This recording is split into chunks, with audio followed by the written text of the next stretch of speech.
Following my breakup of 2 years, I found myself tired of my surroundings and a little homesick. I quickly packed up and made the 2.5 hour drive to my mother's house in Minnesota. The thought of moving back in my family wasn't very thrilling, but I needed it. So without further hesitation, I adhered to the idea. My mother had recently moved into this new house that I've never seen. It was on the edge of town and had more rooms, supposedly. I drove throughout downtown St. Paul and headed into an older part of town. The houses looked like they each had a story to tell. The neighborhood seemed dark and dreary, but it felt like home. My GPS guided me to the front of a 2-story brick home with red shutters. A large maple tree in front of the house blocked out any light as the branches stretched out over the roof and hovered over the windows. I took a deep breath, shut off the car, and headed out. This was home. I made my way up the chipped cement stairs, dragging my luggage behind me. I reached for the handle and pushed open the fence. It let out a squeak as it swung open. I walked up to the door and rang the doorbell. I looked around the yard, and it was overgrown with weeds. The grass looked like it hadn't been mowed in weeks. I would have thought the house to be abandoned had it not been for my mother's familiar garden tools laying about. I heard a familiar voice yell out, "Who is it?" and I replied, "It's me, Mom." She opened the door and let me in. I walked in and my siblings greeted me with excitement from their little eyes. It had been close to a year since I'd been with them. We said our hellos and my mom asked me if I wanted the upstairs bedroom or the downstairs bedroom. I learned that everyone slept upstairs and quickly chose the downstairs bedroom. I grabbed my stuff and headed downstairs. The room was in the basement. Of course, it was a finished basement. Who'd sleep in a dungeon, right? I picked up the bigger room. There was already a bed set up, and I dropped my stuff and fell onto the bed and fell asleep. When I finally woke up, it was getting dark. I looked around the room and forgot for a minute where I was. It was cold in the room, and my feet were freezing. Then I heard giggling coming from the doorway. A quiet, little giggle. My heart started racing. Everything was dark down here. There was no one here with me. Was I losing my mind and hearing things? I laid still, afraid to move, to breathe. Haha. Shh. There it was. I wasn't crazy. There was definitely someone outside my door. I grabbed my cell phone and flipped it open so I had some light. I took a deep breath and sprung out of bed and ran for the wall where the light switch was. I flipped it on and frantically searched the room with my eyes. No one. I had looked towards the doorway, and the door was opened ajar. I could see 2 little shadows outside. I slowly approached the door and reached out for the doorknob. Boom, boom, boom, boom. My heart was beating out of its chest. I swallowed the lump in my throat and swung the door open. Then I saw them. 2 little girls crouching behind the door. My little sisters. When the door swung open, I could see the fright in their little eyes. They were both startled and fell back. "My God, what are you two doing sneaking around?" I screamed at them, and they pointed at each other, one blaming the other. "It wasn't me. It was Sarah." Yelled Laura. "Nuh-uh. Lies." Screamed Sarah. Relieved, I dismissed their shenanigans and asked if they would like to help me unpack. They were very eager, and both jumped at the idea of going through my stuff. Typical kid behavior. The 3 of us closed the door and started to unpack. I was emptying out a box when Sarah casually asked, "Why do you want to sleep down here alone?" Curious little girl, I thought to myself. "Well, because everyone already sleeps upstairs, and I'm not a baby like you, so I don't need to sleep near my mommy." The girls found my answer to be remarkably funny, and they both laughed hysterically. "We're not babies. They both chimed. This house is haunted, you know." I immediately paused at Laura's statement. That caught me off guard, and in my mind I was trying to process what I just heard. I felt a shiver and scanned the room. Laura, why is it haunted? I asked, afraid of the answer. Well, there is a man that I see sometimes upstairs. Also, Sarah saw a lady with long hair in the basement once, so we don't sleep down here anymore. She replied sternly, Yeah, Mom doesn't believe us. added Sarah. I wasn't going to lie. I was engulfed in fear. The girls went on and on about how Sarah had seen a long haired lady in the basement once and was so scared she got sick. They told me about the old man that wanders from room to room, and even the mother and her son about how they floated through doors and disappeared as soon as they appeared. Of course, they say little kids have a wild imagination, but they also say that little kids don't lie. I managed to follow the fear and finished unpacking. My mom called us up to help with dinner.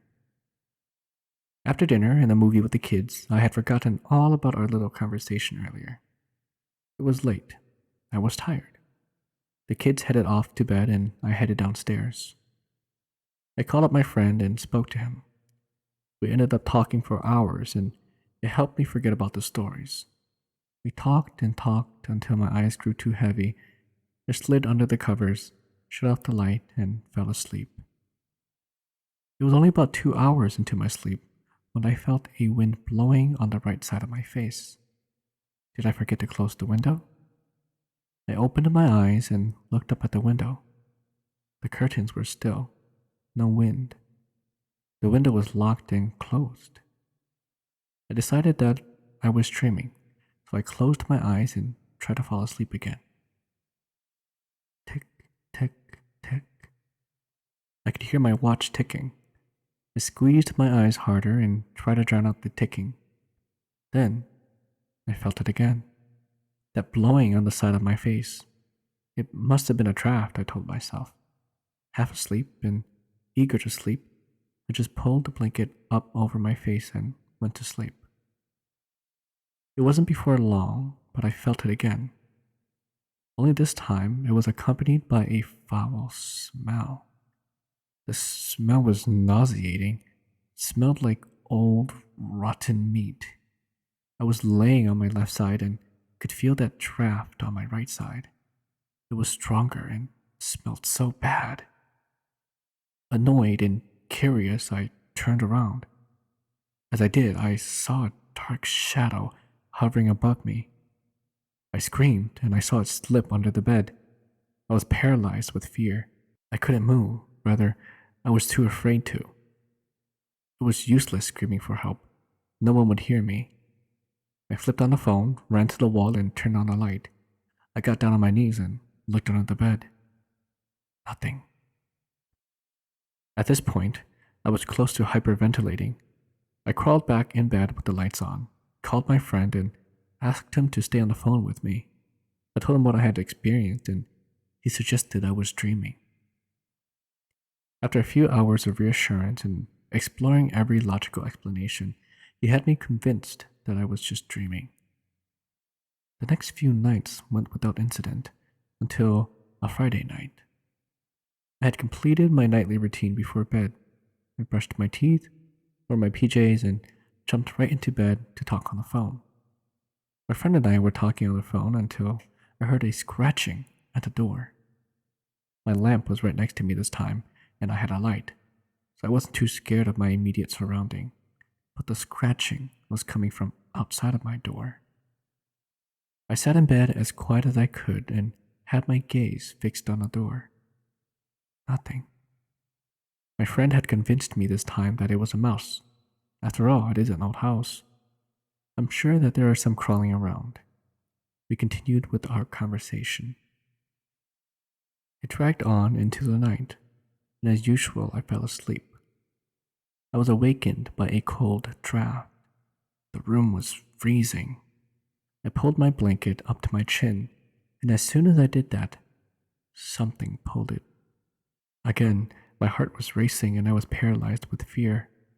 I pulled up my blanket as hard as I could and held on tight. I waited for it to pull back. Nothing. Then, I felt a quick pull on my feet. Someone's cold hands held onto my toes and pulled. I screamed and pulled my legs up as fast as I could. I flipped on the light and sat on my bed with tears in my eyes. What the hell just happened? I grabbed my blanket and pillow that night and went upstairs to sleep on the couch. I spent a few nights on the couch until my grandma came over one night and was taking over the couch. I didn't want to say anything to my mom or my grandma, and I certainly didn't want to spook the kids, so I kept it all to myself. That night, I headed back downstairs. I was ready this time, though. I decided to keep a nightlight plugged in. Feeling a little more safe with my new weapon, I fell asleep. Not long into my sleep, I felt a tickle on my face, kind of like a strand of hair tickling my face. I brushed it out of my way and continued sleeping. I felt it again. Lots of hair brushing against my face with that rotting smell present. Then I remembered. I have short hair. That can't be my hair. I opened my eyes, and there above me, I finally put a face to the nightmare that had been haunting me.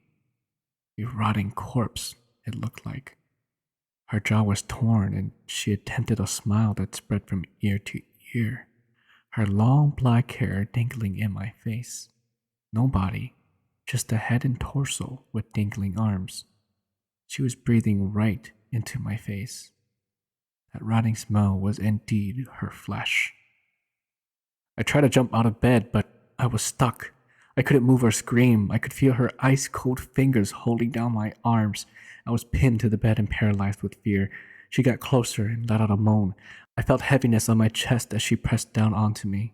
Her tongue slipped out the side of her face where her jaw was broken. I closed my eyes and did the only thing I could have done. And I prayed. I prayed all night. It was then that I felt this pressure relieve, and I was able to move. I opened my eyes and it was gone. I looked at my arms and there were red imprints of her hands from holding me down. I slept with the Bible next to me and said a prayer every night after that. We moved shortly after that. I don't know who lived there now, but I pitied the current tenants. This happened to me when I was a young girl. The houses in St. Paul, Minnesota has always put me on edge. I was probably around 14 or 15, and everyone was out of the house playing outside. I decided to sleep in my parents' room on the twin-size bed. As I slept on the edge of the bed away from the wall, sleeping all by myself, there was no one behind me but an empty spot and an extra pillow.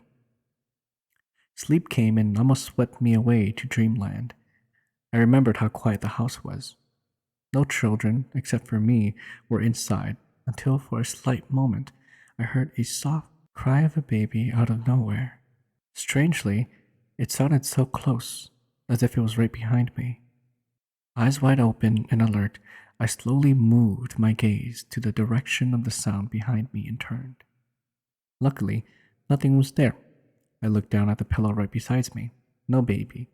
I looked at the empty wall, old and sad looking.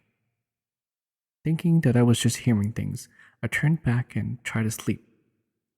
Again, right away, there was that soft baby cry, yet so close behind me. I did what anyone would do. Again, I turned back behind me. Nothing. This time, I was already scared and wasn't willing to stay there anymore, knowing that we had no baby living with us at that time. I got up and left. From that time on, if there is an empty pillow next to me, it's either turned vertically or I will place something on top of it, knowing there's no empty space next to me.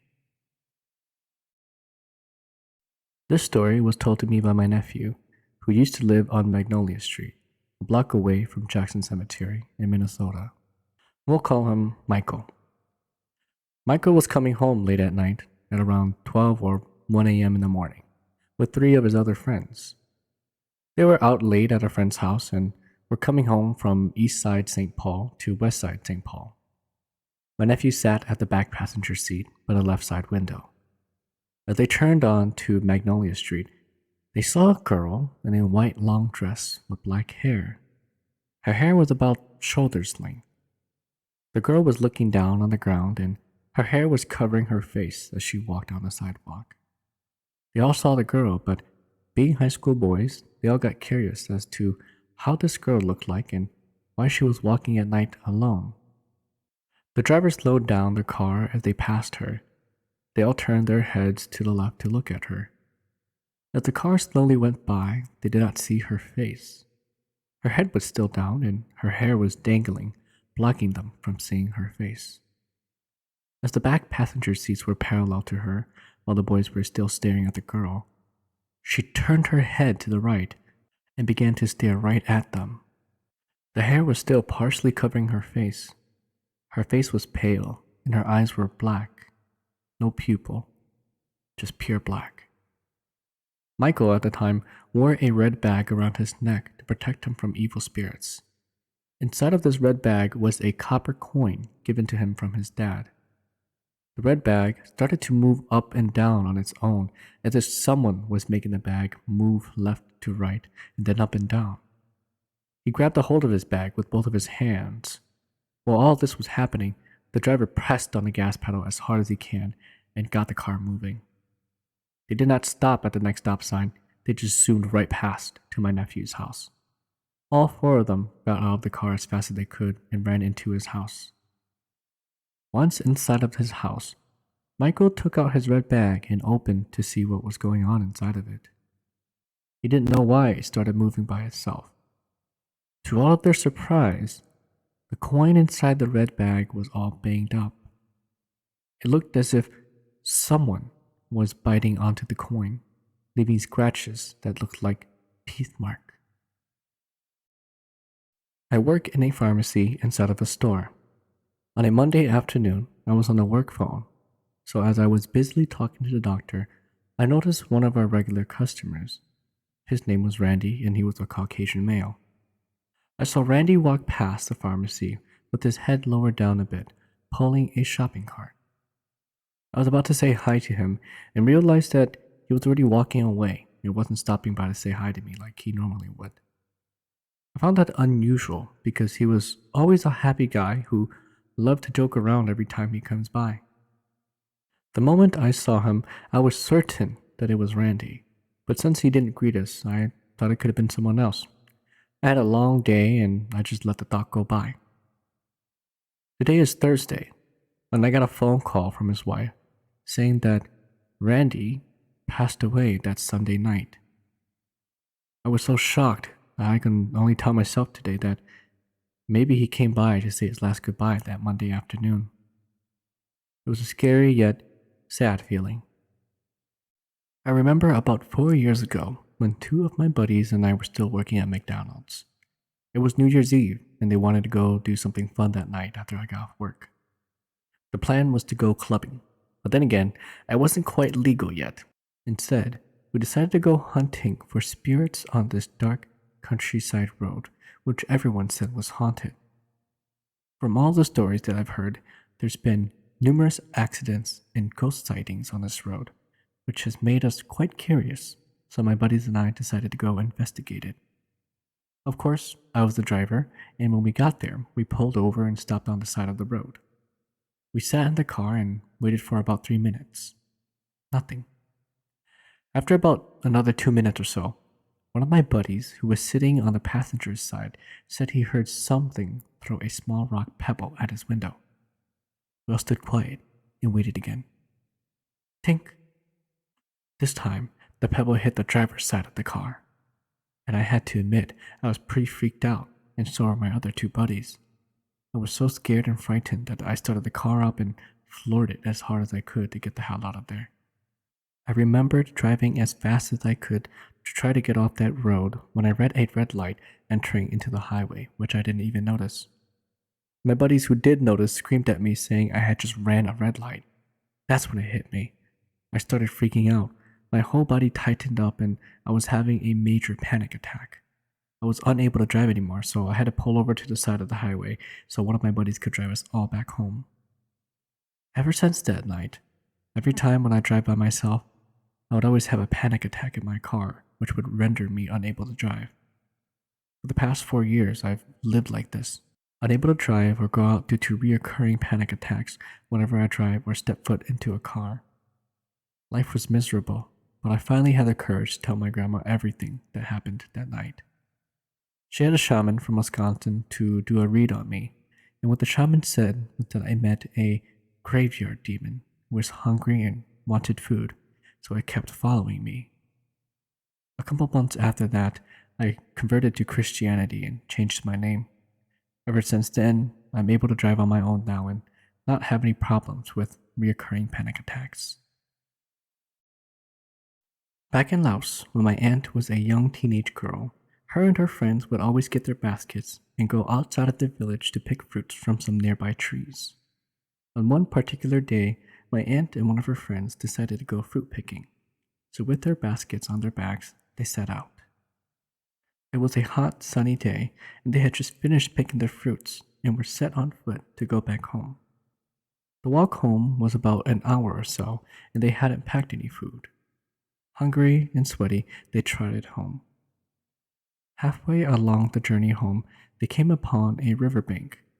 They decided to make a rest stop and wash up before they traveled back. Setting their fruit baskets aside, they started washing by the river. Across the riverbank were tall grass, as tall as a person. This riverbank was small and the water was clear and rushing through. While washing their hands and face, they heard a rustling sound from the grass and saw it move. Thinking it might be an animal, they ignored it and kept washing up. Seconds later, they heard swooshing sounds again and saw the grass shake. The movement of the grass inched closer and closer to the riverbank across from them. They kept staring at the tall grass, and without warning, it split open. Right before them stood a dead corpse. He was dressed in traditional Hmong funeral garments. Tied to him was a wooden bamboo horse.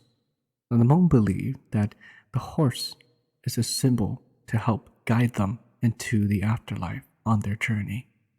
They are laid upon the horse and then tied at the chest, abdominal area, and legs and feet to secure them. The corpse looks like he had just recently passed away and was freshly buried. His face was pale blue and purple, his eyes were closed and his cheeks were puffed up. The way he was walking was with tiny steps from side to side since he couldn't walk straight being tied. Seeing this, my aunt and her friend let out a scream and rushed to grab their baskets and took off. They were so terrified that all the fruits fell out and tumbled onto the riverbank. Before my aunt had ran off, she noticed that the corpse had turned back and trotted back into the tall grass. Later on, she would hypothesize that this was because the dead corpse was also surprised to see them at the river. He had just recently passed away, so he was wandering around and didn't expect to see human beings. After they got home, my aunt's friend started to get sick. They did a shaman ritual and she became much better. My aunt, however, never got sick, and she doesn't know why. So the moral of the story is that sometimes when you are afraid of something, that thing might just be as equally afraid of you as well. I have a friend who works at a funeral home. She cleans, vacuums, and mops the place to get it ready for the next funeral. One night, she was mopping and getting the place ready for a Hmong funeral that was going to take place early the next day. After vacuuming the floor, she went to the bathroom to mop there. But when she opened the door to go in, she saw a lady washing her feet in the toilet. The lady turned and looked at her. She didn't think much of it. She thought it must have been someone that was still there from the last funeral, so she continued cleaning. The next morning, she came back to do her duties again, just the ones that she didn't finish. When she got there, she saw all these Hmong people coming in and going out of the funeral home. She went downstairs to take out their garbage bag and completed more tasks. After almost being there for 3 hours, she was finally finished and was about to leave. A Hmong guy came to her and asked if she was the janitor there. So she replied yes. He told her that someone tipped over the flowers upstairs. They had already picked up all the flowers, but there were still little puddles on the floor. She said she'll go and clean it and vacuum it since she was leaving. She got the vacuum out and went upstairs to vacuum. While she was vacuuming, she saw the dead body laying on the floor with people sitting around it. She thought it was weird but continued vacuuming. After she was done, she walked by the dead body. Being curious, she took a peek at the dead body's face and was shocked to see who it was. It was the lady she had seen in the bathroom washing her feet last night. After that, she quit that job. Hmong elders have always said that large bodies of waters, like lakes and rivers, have dragons or entities that guard it or bring life to it. I never believed it until something happened to me. It was summer of June 2002. My boyfriend and I, along with his friends and their girlfriends, made our way in the early morning to Shaver Lake because we rented a boat to hang out and chill. The weather was pretty cloudy with a little bit of sun, but overall, it was very chilly. The whole trip went fine and it was fun. We mostly stayed on the boat in the water, but then stopped at an island just to go walk around. The girls went out to the other side to explore and take pictures, while the guys stayed near the boat. After a while, we got back on the boat. We stopped in the middle of the lake and decided to hang out there. Because everyone was drinking, people needed to use the bathroom. It was easy for the guys to go, so they went. None of the girls needed to go besides me as well as two other girls. They moved the boat again away from the area where the guys peed and some of the guys jumped into the water. I couldn't hold on to my pee anymore, so I told my boyfriend that I needed to go. I put on my life jacket and walked to the other end of the boat, opposite of where everyone was at, and went into the water while holding on to the side. I didn't know how to swim, so my boyfriend held on to me. While going, I was thinking about how dark and deep it felt in the water. Half my body was literally under the boat. After some trouble getting up onto the boat from the water, we went back to return the boat. It was late noon now, and everyone went back to town.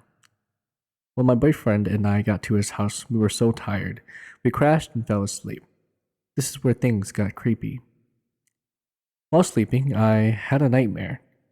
In the dream, I dreamed as in real life that my boyfriend and I were sleeping in his room, but it was really dark, and then I saw that there was a dark figure coming from the side of his bed where the walkway was. You couldn't tell how the figure looked, but it had red eyes. He stood there and looked at me and told me that he wanted me to go with him. Somehow, in the dream, I had a strong feeling that it followed us back from the lake. I looked at my boyfriend, who was still sleeping next to me, and told it that I couldn't go and that I didn't want to go. The figure kept telling me that it wanted me to go, and I started to get scared because it wouldn't let me go. And then, at the peak of my frightness, I woke up. Around the same time, my boyfriend woke up too. I told my boyfriend what I had just dreamed about, and then he proceeded to tell me that he got sleep paralysis, or got sat on. He had also dreamed that we had come back from the lake and went to sleep. While sleeping, he saw that there was a dark figure that came to his room and stood by the side of the bed, and he couldn't move. We both talked about the creepy dreams that we had just experienced and shrugged it off. It was weird, but maybe it was nothing. Perhaps it was just a coincidence. A few months later, my family did a ritual for me, and during that ritual, one of the assistants quickly and briefly told me that there was an encounter with a dragon spirit, and that it wanted to marry me and take me as its bride. I had to burn some joss paper and tell it that I didn't want to go, and for it to leave me alone and go away with the money offerings. When this happened, the dreams and the lake incident finally all made sense to me. Later after the ritual, during the discussion with the shaman, I told them about what my boyfriend and I had dreamed about. She cautioned to me about being out in nature and about how some people are more likely to attract things. I love nature, but I haven't returned to the lake since.